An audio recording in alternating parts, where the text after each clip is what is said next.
शिवपाल के बदायूं से उतरने की डिंपल यादव ने बताई वजह। अपर्णा के लिए भी डिंपल यादव ने दिया बड़ा बयान। बैलेट पेपर से चुनाव कराने की डिंपल यादव ने रखी मांग। लोकसभा चुनाव की नजदीकियों के बीच में सत्ता पक्ष और विपक्ष के बीच में जमकर सियासी खींचतान देखने को मिल रही है और अब इसी में समाजवादी पार्टी के मुखिया अखिलेश यादव की पत्नी डिंपल यादव एक्शन मोड में दिखाई दे रही हैं। भारतीय जनता पार्टी की सरकार पर आरोप लगाते हुए ईवीएम को भी डिंपल यादव ने अपने निशाने पर रखा। ईवीएम पर निशाना साधते हुए डिंपल यादव ने बैलेट पेपर से चुनाव कराने की मांग की। सिर्फ इतना ही नहीं, पार्टी के दिग्गज नेताओं को लेकर भी डिंपल यादव के द्वारा बड़ी बयानबाजी की गई।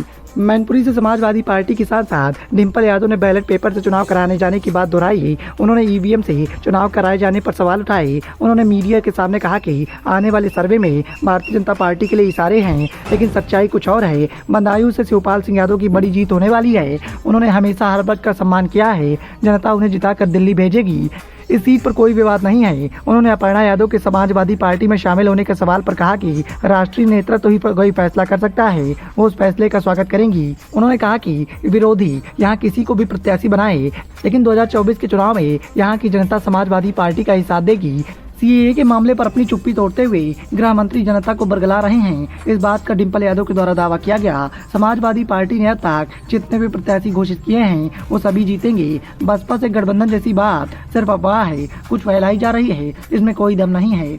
उन्होंने बंगाल की मुख्यमंत्री ममता बनर्जी के घायल होने के सवाल पर कहा कि वो जल्द ही स्वस्थ होंगी और बंगाल में बड़े अंतर से चुनाव जीतने वाली हैं। उन्होंने इलेक्टोरल बॉन्ड पर भी कहा कि ऐसे मामलों में पारदर्शिता होनी चाहिए। मैनपुरी में भारतीय जनता पार्टी से केशव प्रसाद मौर्य के प्रत्याशी बनाए जाने की संभावनाएं जताई जा रही हैं और इस सवाल पर डिंपल यादव ने कहा कि समाजवादी पार्टी यहाँ मजबूत है और वो यहीं पर चुनाव जीतेगी। लगातार समाजवादी पार्टी एक्शन मोड में दिखाई दे रही है और जिस तरीके से लगातार सत्ताधारी पार्टी बीजेपी को समाजवादी पार्टी के नेताओं के द्वारा निशाने पर रखा जा रहा है, उससे एक बात तो साफ है कि यूपी की सियासत में काफी पिछड़ने के बाद अब समाजवादी पार्टी तेजी से मैदान में उतरने की तैयारी कर रही है और कमर भी कर चुकी है। अब देखना यह है कि यूपी की सियासत का संग्राम में किसकी जीत होगी और किसे मायूसी हाथ लगेगी। Bureau report, the noise of India.